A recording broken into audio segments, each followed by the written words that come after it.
আমার মতো কে কে আছো হুজুগে মাথা? হঠাৎ করে মাথায় আসলো রাত 2টা বাজে আলতা পরবো। তো আমি কিন্তু মোটামুটি আলতা লাভার বলতে পারো, আর খুবই আলতা পরতে পছন্দ করি। তো এইটা ইনটেক করা ছিল, আমার শাশুড়ির কাছে আলতা ছিল কিন্তু আমি আর চাই নাই।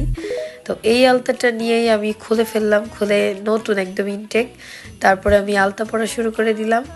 আর আলতা পরতে কিন্তু আমি খুব ভালোবাসি, আর আমার কিন্তু আলতা পরতে খুব ভালো লাগে। তো তোমাদের কার কার ভালো লাগে তারা কিন্তু কমেন্টে অবশ্যই অবশ্যই জানাবে। আর এখন বাজে রাত 2টারও বেশি, তোমাদের কি একটু পরে দেখাবো। দেখো 2টা 7। তো আমি অলরেডি এক পায়ের কিছুটা পড়েছি। তো মূলত আমি এত রাত কেন জেগে আছি, গতকাল রাতের কথা, তোমাদের দাদা ভাই আসার কথা। তো তার জন্য অপেক্ষা করছিলাম, অনেকক্ষণ ফোন টিপলাম, তারপর ভালো লাগছিল না, তারপরে কি করে সময় কাটাবো। এরপরে মাথায় আসলো যে আলতা পরি। তো আমাদের দাদা ভাইয়েরও খুব পছন্দ আমি আলতা পরি এইটা দেখতে।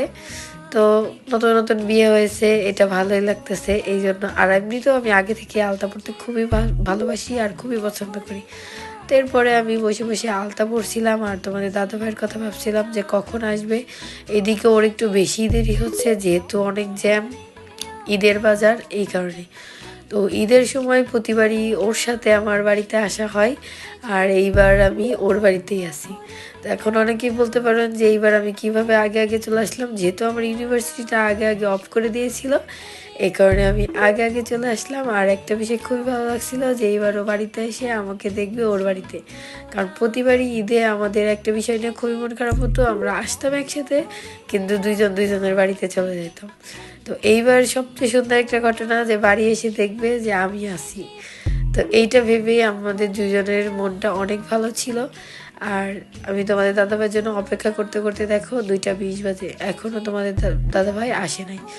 দেখো আলতা পরে আমাকে কত সুন্দর লাগতেছে, মানে আমার পা দুইটা, আমি এই জন্য বারবার ভিডিও করছিলাম। আর আসলেই আলতার সিঁদুর একটা মেয়ের সৌন্দর্য, যেটা পরলে সৌন্দর্য দ্বিগুণ বেড়ে যায়। তো হঠাৎ করেই দরজার আওয়াজ পেলাম, মনে হলো আমার শ্বশুর দরজা খুলে দিছে।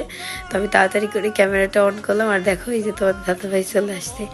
আর এই প্রথম আমি ওর বাড়িতে ঈদের সময়, এত বছর আমাদের সম্পর্ক কিন্তু এত বছর দুইজন দুইজনের বাড়িতেই সবসময় চলে যায়, একসাথে আসা হলেও। তো ভিডিওটা এখানেই শেষ করছি, আর টাইমটা দেখো।